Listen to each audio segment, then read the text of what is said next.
Hoje é o dia do capítulo 20 de Apocalipse. Aleluia. Apocalipse, capítulo de número 20.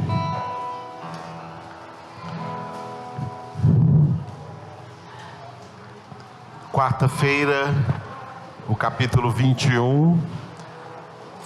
E esse ano estaremos encerrando o Apocalipse do primeiro sábado de março, com o capítulo 22, amém?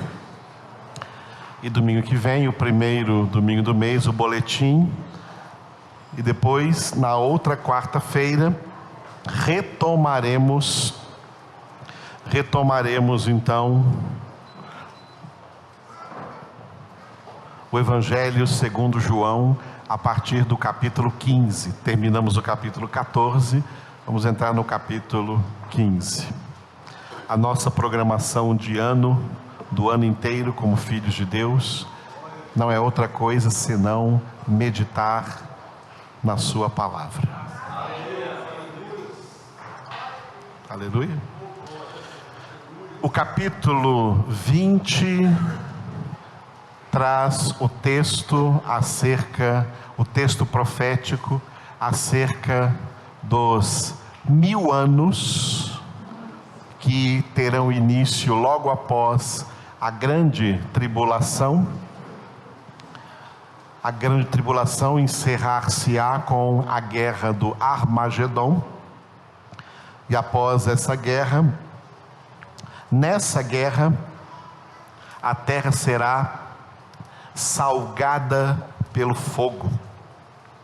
O primeiro juízo geral foi por água, o dilúvio. O Armagedon vai marcar o último juízo geral sobre a humanidade na terra, que é não por água, mas por fogo. Toda essa humanidade desaparecerá e todas essas nações agora existentes queimar-se-ão no fogo desse juízo na guerra do Armagedon. Mas ainda não haverá terminada aí a história da humanidade, o plano de Deus para a humanidade. Ainda haverá um milênio, 1000 anos.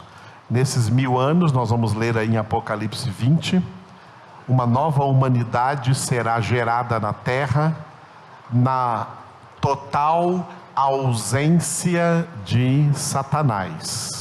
Satanás, o príncipe desse mundo, será aprisionado durante esses 1000 anos. Portanto, essa humanidade que se gerará aí na terra durante 1000 anos, viverá em grande paz. Profetizada nas Escrituras, não haverá guerras. Usando as armas que existiam antigamente, sem ser essas armas modernas que existem hoje, o profeta Isaías declarou, sob a inspiração do Espírito de Deus, que as lanças serão transformadas em podadeiras e as espadas em relhas de arado para cultivar a terra. Diz até que o leão se tornará vegetariano, comerá palha com o boi. Uma alimentação mais saudável, né, o leão. E a criança poderá brincar, né, na cova da serpente ou do basilisco, do escorpião, e não picarão a criança, né. A pessoa, os pais, podem deixar as crianças à vontade, que não vai acontecer nada de mal com elas. Coisa boa, né? Hoje tem que ficar vigiando o tempo todo. Mas no milênio, nenhum mal será causado aí na humanidade. Só coisas boas que nós nem imaginamos, né? Então essa nova humanidade que será gerada no milênio viverá assim, dessa maneira. Alguns perguntam, por que ainda então 1000 anos?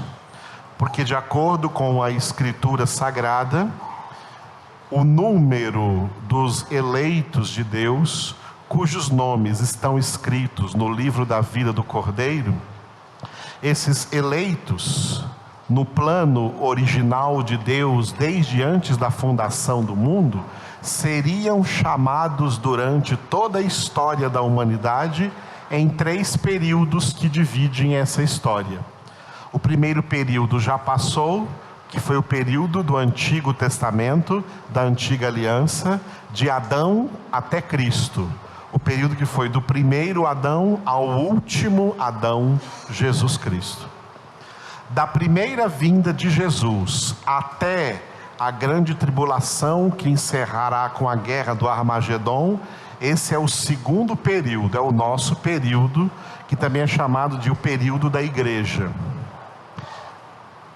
E o terceiro e último período da história é esse período futuro que acontecerá após a grande tribulação, que é o reino milenar, o milênio, os 1000 anos em que Cristo estará reinando sobre a terra, gerando essa última leva de seres humanos, enchendo a terra durante 1000 anos, na ausência total de Satanás, porque no meio deles, Deus estará cumprindo, alcançando, completando o número dos que foram inscritos no livro da vida do Cordeiro, antes da fundação do mundo. Amém? Deus tem tudo sob controle. Tudo está acontecendo de acordo com a sua vontade. Por isso, nesse capítulo, o título então de amarelo, repita, Reino Milenar. E o subtítulo, diga, Milênio e Juízo Final. Porque esse capítulo, além do tema do milênio, ele vai trazer também o que vai acontecer no fim do milênio. No fim do milênio vai acontecer o juízo final, que é o juízo do grande trono branco, onde o Pai estará sentado nesse trono, e todos os ímpios, desde Adão, cujas almas estão na prisão, no inferno, as suas almas serão devolvidas a seus corpos ressurgirão, eles vão ressuscitar de corpo e alma, e essa multidão de ímpios que viveu durante os 3 períodos da humanidade, comparecerão diante do Pai no grande trono branco para o juízo final, que é juízo de condenação. Não há salvação nesse juízo. A salvação já acabou. Os salvos já estarão na glória com Jesus, e é o Pai quem vai estar no grande trono branco para julgar os ímpios e lançá-los no definitivo lugar de condenação, onde passarão a eternidade, o lago de fogo e de enxofre, isso é a segunda morte. Glória a Deus. Então esse capítulo 20 vai nos trazer esses 2 temas importantes na Escritura, o milênio e o juízo final. Então agora vamos ler juntos Apocalipse capítulo de número 20, esse antepenúltimo capítulo da Bíblia Sagrada e do livro Apocalipse. Preparados? Todos. Então, vi descer do céu um anjo, tinha na mão a chave do abismo e uma grande corrente. Ele segurou o dragão, a antiga serpente, que é o diabo, Satanás, e o prendeu por 1000 anos. Lançou-o no abismo, fechou-o e pôs selos sobre ele, para que não mais enganasse as nações, até se completarem os 1000 anos. Depois disso, é necessário que ele seja solto pouco tempo. Vi também tronos, e nestes sentaram-se aqueles aos quais foi dada a autoridade de julgar. Vi ainda as almas dos decapitados por causa do testemunho de Jesus, bem como por causa da palavra de Deus. Tantos quantos não adoraram a besta, nem tampouco a sua imagem, e não receberam a marca na fronte e na mão, e viveram e reinaram com Cristo durante 1000 anos. Os restantes dos mortos não reviveram até que se completassem os 1000 anos. Esta é a primeira ressurreição. Bem-aventurado e santo é aquele que tem parte na primeira ressurreição. Sobre esses, a segunda morte não tem autoridade.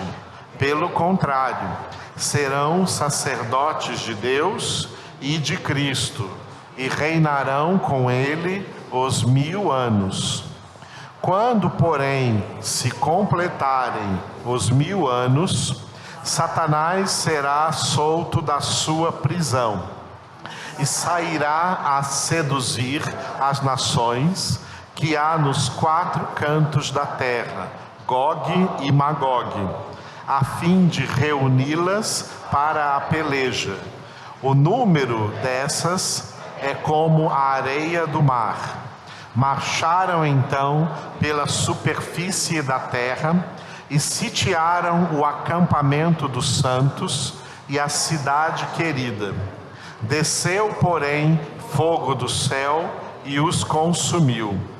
O diabo, o sedutor deles, foi lançado para dentro do lago de fogo e enxofre, onde já se encontram não só a besta, como também o falso profeta, e serão atormentados de dia e de noite pelos séculos dos séculos. Vi um grande trono branco e aquele que nele se assenta, de cuja presença fugiram a terra e o céu, e não se achou lugar para eles. Vi também os mortos, os grandes e os pequenos, postos em pé diante do trono. Então se abriram livros. Ainda outro livro, o livro da vida, foi aberto. E os mortos foram julgados segundo as suas obras, conforme o que se achava escrito nos livros. Deu o mar os mortos que nele estavam. A morte e o além entregaram os mortos que neles havia, e foram julgados, um por um, segundo as suas obras. Então a morte e o inferno foram lançados para dentro do lago de fogo. Esta é a segunda morte, o lago de fogo. E se alguém não foi achado inscrito no livro da vida, esse foi lançado para dentro do lago de fogo. Aleluia. Glória a Deus. Nesse último slide que vamos ver, eu destaquei apenas o versículo 6 e depois o versículo 15. O versículo 6, que eu troquei a palavra bem-aventurado por abençoado. Abençoado e santo é aquele que tem parte na primeira ressurreição. Sobre esses, a segunda morte não tem autoridade.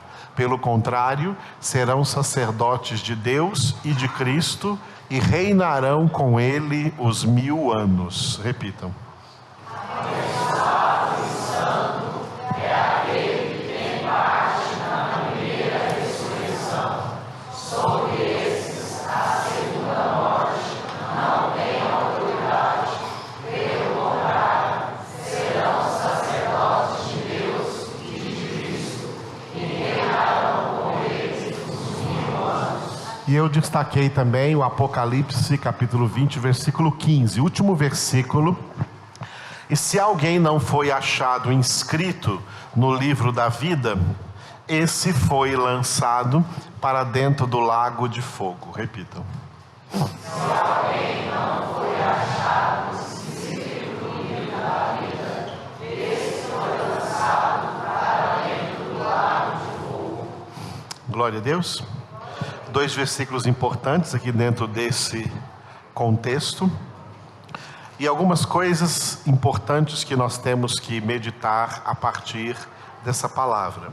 O texto de Apocalipse capítulo 20, versículo 6, fala da primeira ressurreição, porque a Escritura profetiza duas ressurreições: a primeira ressurreição e a segunda ressurreição.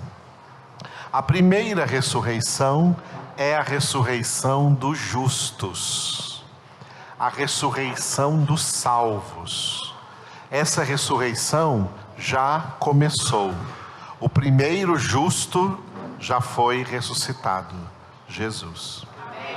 Por isso, em 1 Coríntios, capítulo 15, Paulo diz que Jesus é as primícias da nossa ressurreição.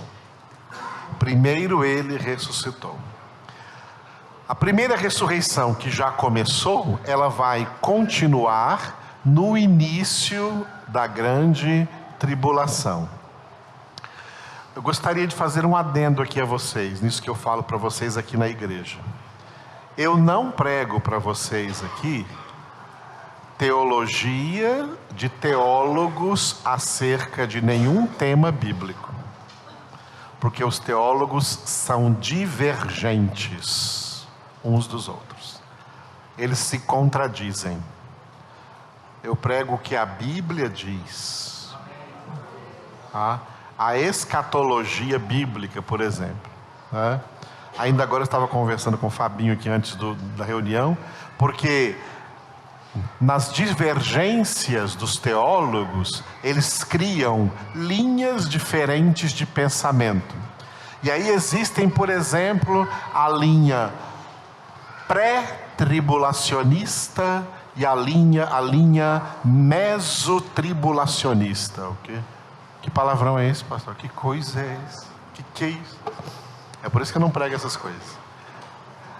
Os teólogos pré-tribulacionistas dizem: a igreja será arrebatada antes da grande tribulação e, portanto, ela não vai passar pela grande tribulação. Os teólogos da linha mesotribulacionista, meso significa meio, significa que para eles a igreja vai passar pela grande tribulação e ela no meio da grande tribulação que ela será arrebatada. Amados, nós temos que ir pela Bíblia e não pela cabeça de teólogos. Porque se a igreja de Jesus Cristo corresponde ao número dos eleitos que já foram, que estão sendo e que ainda serão alcançados pela obra da salvação, não dá para ficar dizendo que a igreja toda será arrebatada, porque quando o arrebatamento acontecer, grande parte dos eleitos ainda nem terá nascido.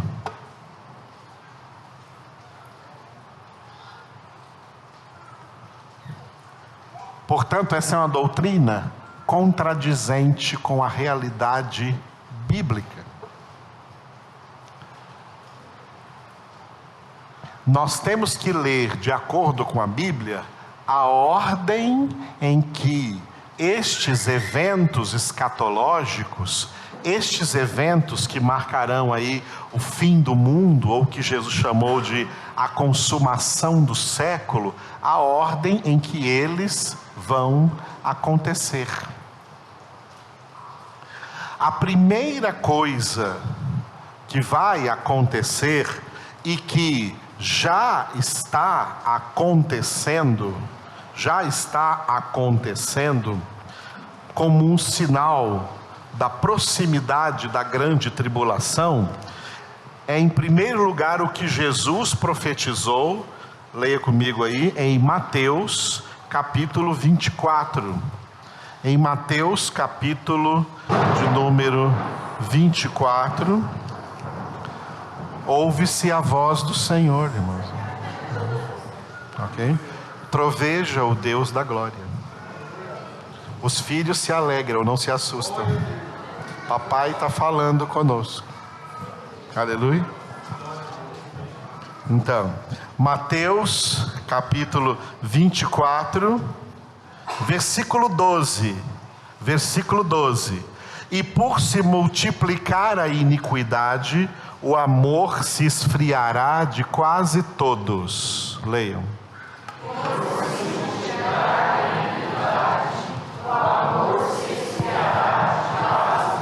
Duas coisas que Jesus está falando. O primeiro sinal de que o fim está próximo é a, repita aí, multiplicação da iniquidade. Você já está vendo esse sinal acontecer? Ou está cego? A multiplicação da iniquidade já está acontecendo no mundo. E cuidado, porque um dos efeitos devastadores da multiplicação da iniquidade é o, diga aí, esfriamento do amor. Jesus diz que com a multiplicação da iniquidade, o amor, não de todos, mas o amor de quase todos, se esfriará. A quem Jesus se refere com esses quase todos? A humanidade inteira e os muitos chamados, porque o amor dos eleitos não esfria. O amor dos eleitos não esfria. Que amor?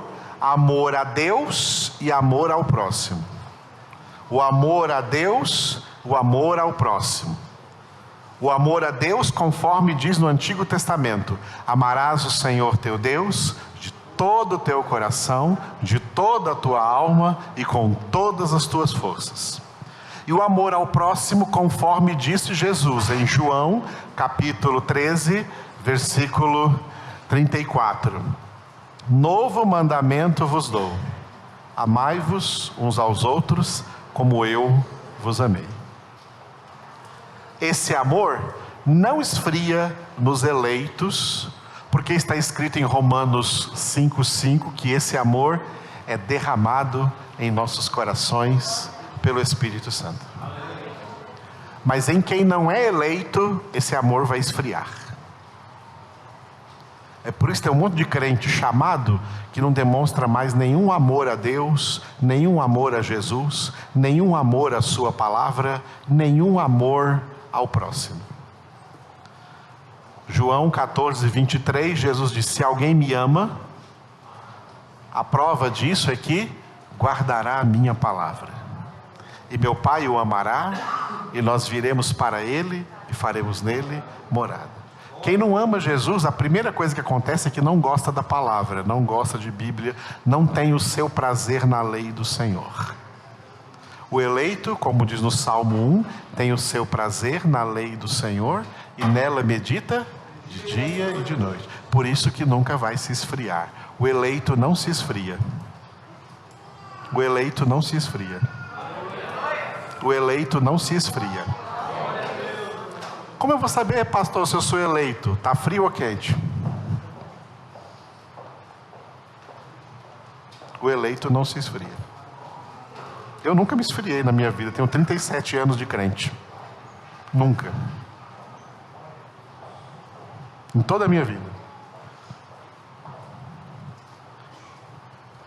E não é porque eu sou pastor, não é porque eu sou crente. Porque eu sou filho de Deus, eu amo meu Pai. Amo meu Senhor Jesus. Amo o Espírito Santo.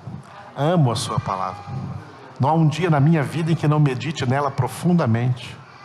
E me esforço a cada dia para colocá-la cada vez mais em prática na minha vida.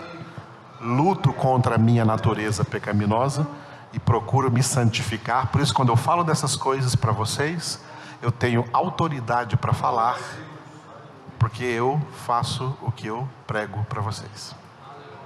Não sou hipócrita. E Jesus sabe disso. Amém, amados? Então, esse é o sinal que nós já estamos vendo. Já estamos vendo a iniquidade se multiplicando e o amor se esfriando. Estamos vendo isso? Então isso aqui já não é mais uma coisa futura, é uma coisa presente.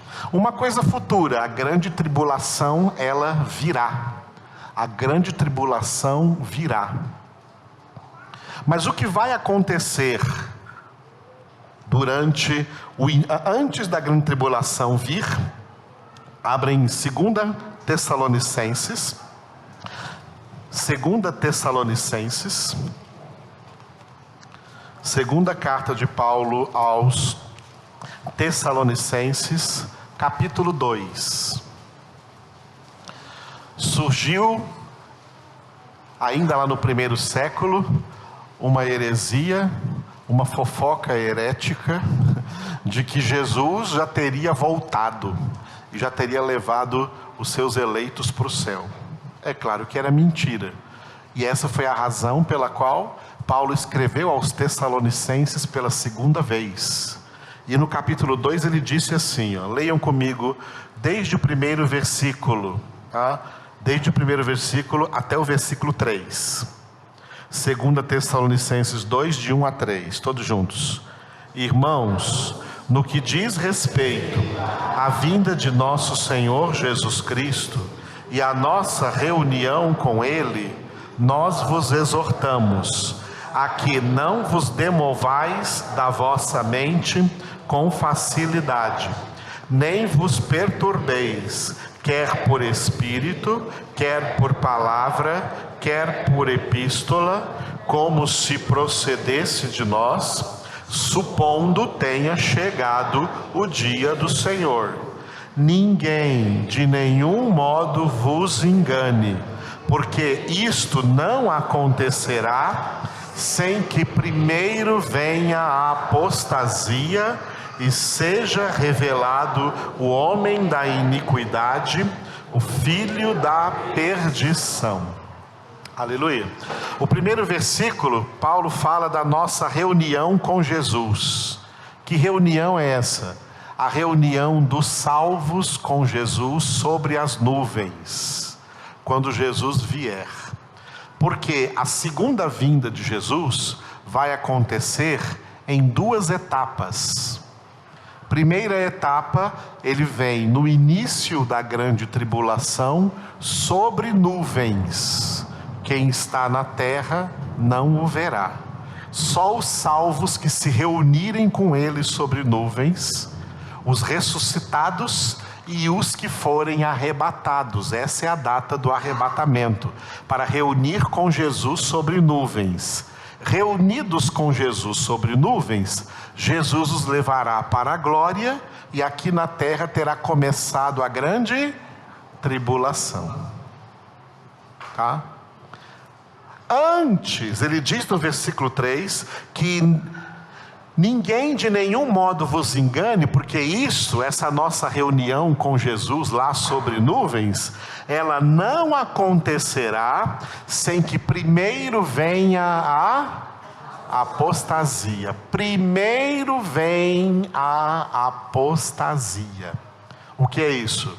Os muitos chamados vão negar a fé.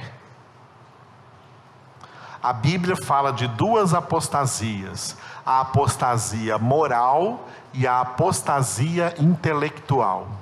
A apostasia é uma palavra grega, que em português significa divórcio, a separação de um casal. Apostasia não é pecado de ímpios, apostasia é pecado de crentes. Pessoas que tiveram sido alcançadas por Cristo, pela verdade, mas vão abandonar a Cristo e vão negar a Cristo. A Bíblia fala de duas apostasias. Primeira, a apostasia intelectual se encontra em 1 Timóteo capítulo 4. 1 Timóteo capítulo 4 está escrito assim, o Espírito afirma expressamente que nos últimos dias muitos apostatarão da fé por darem ouvidos a ensinos de demônios, a doutrinas de demônios, tá? A pregações erradas. Essas são as doutrinas de demônios, espíritos enganadores e doutrinas de demônios. Essa é a apostasia intelectual. Por quê? Os crentes são preguiçosos para adquirir conhecimento. Eles são intelectualmente preguiçosos. Os crentes só querem bênçãos, curas, favores de Deus e sentir, emocionalismo. Eles não querem aprender a palavra, eles rejeitam a palavra. Isso é o que fazem os muitos chamados, que é a maioria dos crentes. Então, resultado disso, eles não são formados, não têm uma mente formada, não têm conhecimento pleno da palavra de Deus na sua mente. E por não ter um conhecimento pleno da palavra de Deus em sua mente, a mente dessas pessoas está apta a receber heresias, mentiras, pregações falsas, e isso já está acontecendo. Já existem muitos apóstatas hoje que já estão descartados da comunhão com Deus, da graça de Deus, decaíram já de Cristo Jesus por darem ouvidos a ensinos enganadores e a doutrinas de demônios. Essa é a apostasia intelectual. Hebreus capítulo 6 fala acerca da apostasia moral. A apostasia moral é a apostasia daqueles que, na sua mente, eles receberam a palavra de Deus, eles entenderam a palavra de Deus. Não é por falta de conhecimento de Deus, como os da apostasia intelectual. Os da apostasia moral, eles têm conhecimento de Deus. A Bíblia diz lá nesse Hebreus capítulo 6, que eles foram iluminados, receberam o dom de Deus, receberam a palavra de Deus, receberam o Espírito de Deus, receberam os poderes do mundo vindouro, souberam das coisas que iam acontecer e de que o céu é a casa do Pai que foi preparada, esse é o mundo vindouro. Eles estavam cientes de tudo isso e caíram. Caíram em quê? A queda deles não foi por doutrina errada. A queda deles foi pela vida moral. Caíram na devassidão, caíram no adultério, caíram na prostituição, caíram na promiscuidade. Que perigo, hein, irmãos? Em Hebreus está escrito: é impossível que essas pessoas sejam novamente renovadas, restauradas, porque de uma vez para sempre elas já crucificaram novamente para si mesmas o Filho de Deus e o relegaram à total ignomínia ou vergonha. Não tem mais perdão para essas pessoas. São pessoas que o apóstolo João também disse em 1 João capítulo 5, que elas pecaram para a morte. E João escreveu ali: não digo que ore mais por essas pessoas, porque não adianta nem oração mais por elas, porque elas caíram em apostasia. Não vigiaram, não oraram, não meditaram na palavra, rejeitaram a palavra, viveram uma vida cristã medíocre. Isso aqui define os muitos chamados. Todos esses muitos chamados cairão em apostasia, ou na apostasia intelectual, ou na apostasia moral. Não escaparão da queda. Os eleitos não cairão, porque os eleitos têm a sua mente formada, e quanto à vida moral, os eleitos se santificam todos os dias, porque sabem que sem santificação ninguém verá o Senhor. Paulo está dizendo aqui em 2 Tessalonicenses que antes de vir a grande tribulação, vem primeiro a apostasia. E ela já está acontecendo. Ela já está por aí. Já está cheio de gente por aí, enganada por doutrinas de demônios, por doutrinas falsas. E já está cheio de crente por aí, que era, como se diz por aí, conhecedor da palavra de Deus, o que eu duvido muito, conhecedor da palavra de Deus, caindo em imoralidade sexual. Isso é apostasia, tá? São apóstatas. Primeiro vem a apostasia. E depois, o que vem então?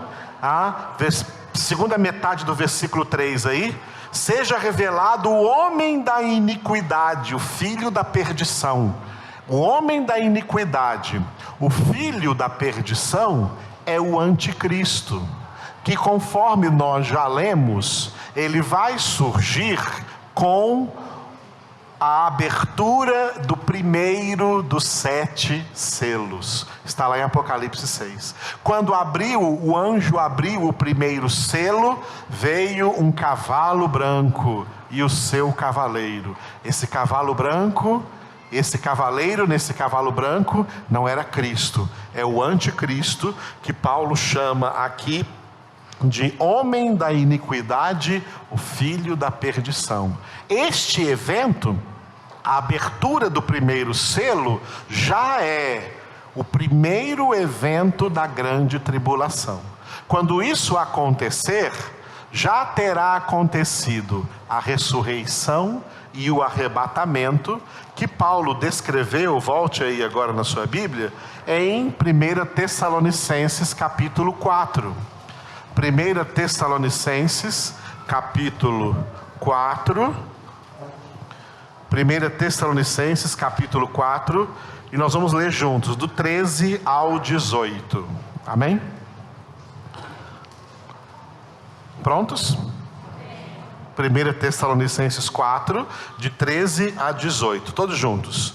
Não queremos, porém, irmãos, que sejais ignorantes com respeito aos que dormem, para não vos entristecerdes como os demais que não têm esperança.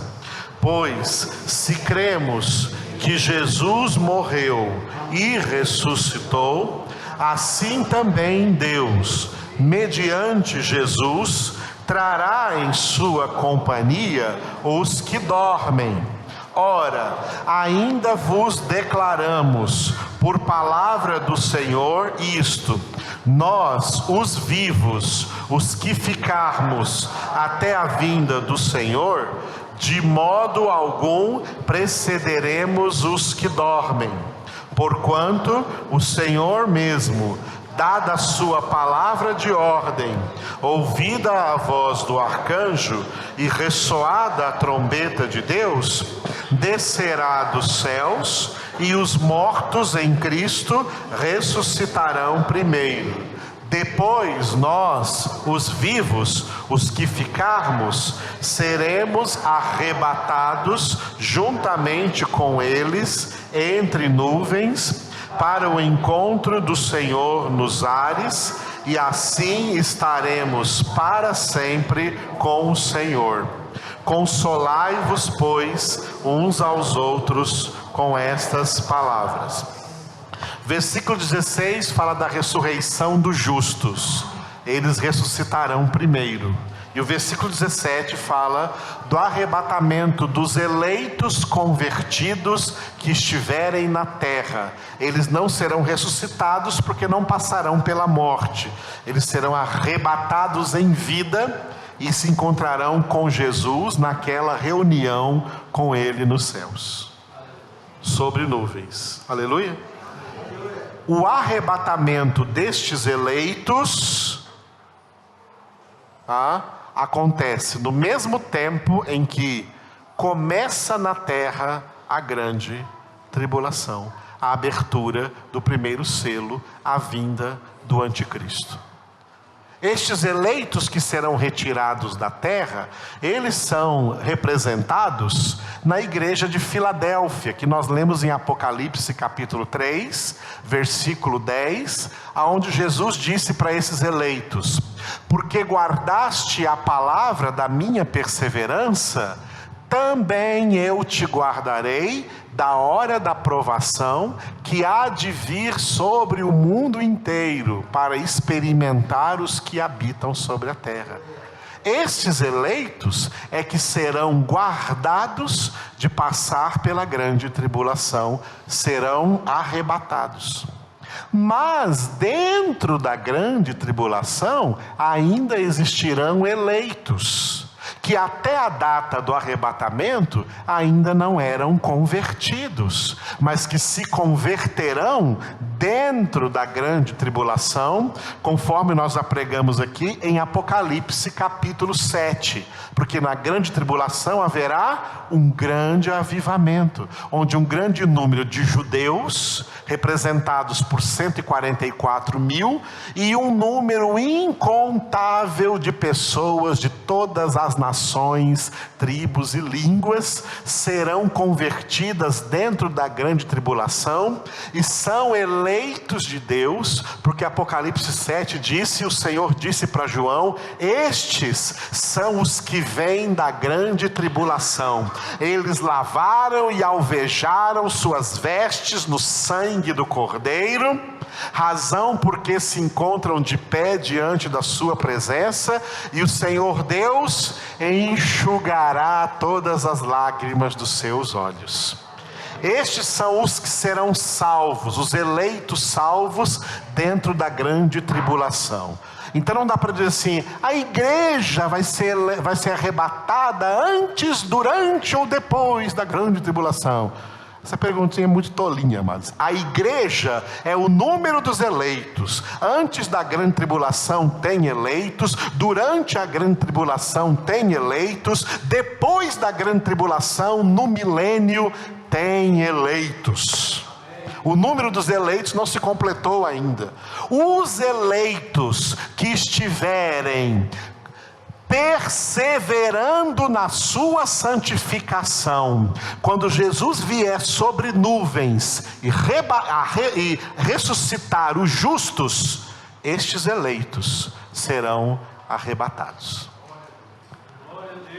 Foi isso que Jesus disse: 2 estarão numa cama, um será tirado, outro será deixado. Bom, se 2 estarão numa cama, está falando de um casal, não é isso? E não é um casal de gays, não, é um casal de homem e mulher, senão fica os 2. É um homem e uma mulher. Só que um casal, onde um é crente e o outro fica aí, né, dando bobeira na vida e sendo carnal. Cuidado. A mulher vai e você fica, ou então o marido vai e você fica. Né? Então um será tomado, outro será deixado. 2 mulheres estarão trabalhando no mesmo moinho, uma será tomada, outra será deixada.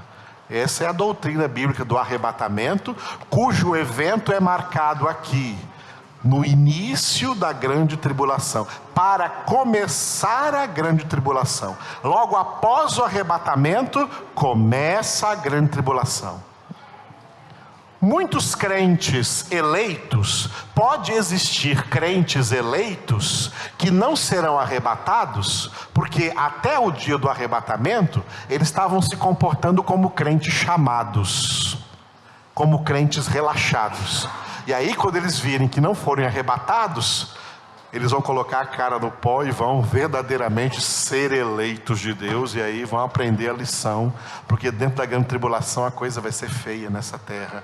Para os crentes, serão verdadeiramente perseguidos. São 2 períodos de supra-perseguição da igreja: o período inicial e o período final, o período dos primeiros 2 séculos do cristianismo e o período dos 7 anos da grande tribulação. O período que nós vivemos, amados, é um período de relativa paz. Não há muita perseguição, como haverá dentro da grande tribulação e como houve nos primeiros 2 séculos do cristianismo. A gente vive em paz, a gente está reunido aqui de portas abertas, Tem pessoas no mundo por aí sofrendo mortes, mas não é a maioria dos crentes. E essa falta de perseguição deixou muitos crentes aí relaxados e não perseverando na palavra. Na grande tribulação não vai ter lugar para crente relaxado, não. Crente relaxado na grande tribulação vai negar Jesus, vai apostatar e vai receber a marca da besta.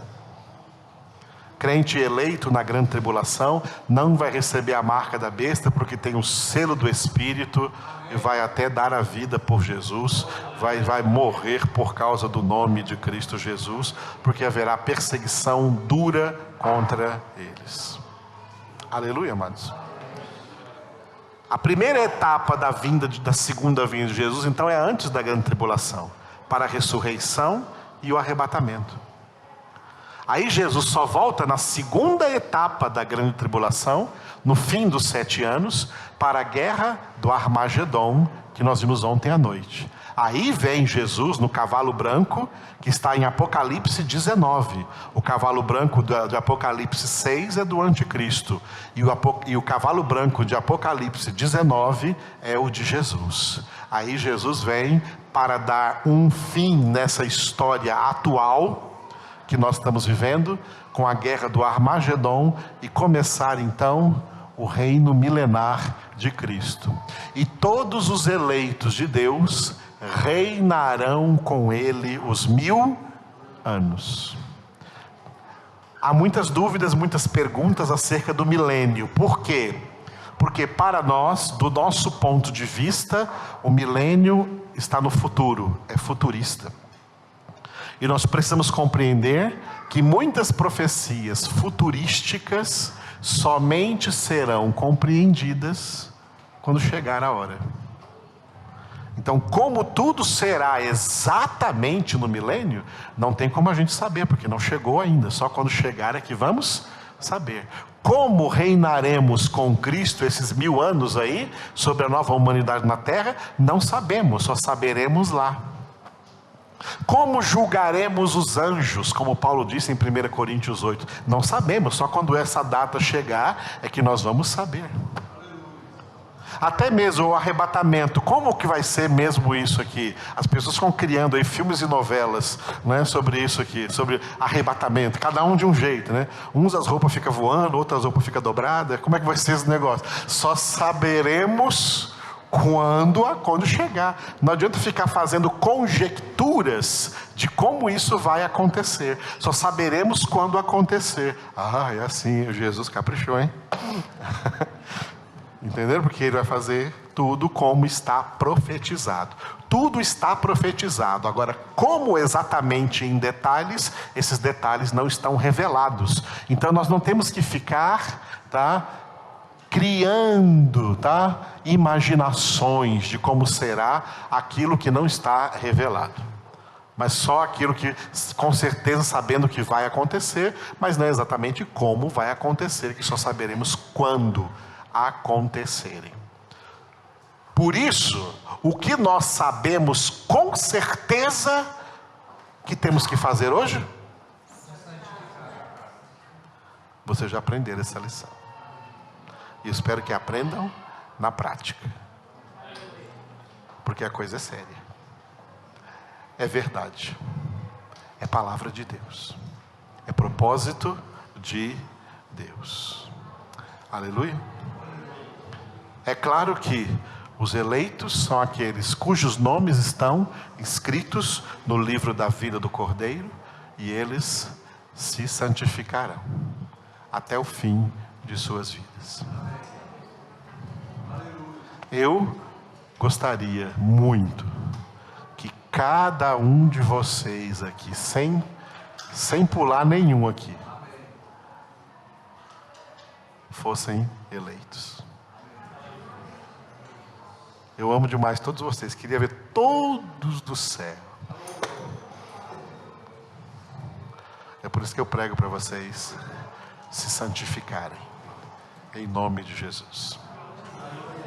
Curva a sua cabeça um momento aí. Obrigado por essa palavra essa noite, Senhor. Dentro de Apocalipse, capítulo de número 20.